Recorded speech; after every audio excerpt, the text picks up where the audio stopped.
मौजूद हैं गुजरात में और हमारे साथ एक दोस्त हैं जो हमें चरस के फ़ायदे बताएंगे। जी सर। सर चरस के दो तीन ऐसे निशात है कि चरस ब्लड प्रेशर थोड़ा चोखा है ना, हाँ जी। ठीक है।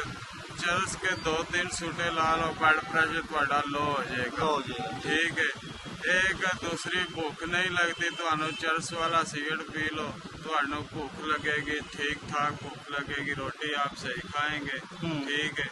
दूसरा, आपको किसी दोस्त पे किसी दुश्मन पे चोखा गुस्सा लगा हुआ है, आप चरस वाले 2-4 सूटे लगा लें, आपका गुस्सा थोड़ा कम हो जाएगा। वाह, जबरदस्त। इसके अलावा दूसरे फिर ज्यादा जो पीते हैं वो नशेई बन जाते हैं। हाँ जी। ठीक है। हाँ जी। वो अपना नुकसान करते हैं।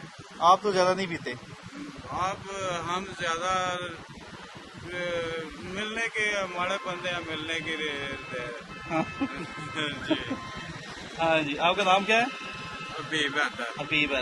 बहुत शुक्रिया सर, आपने बात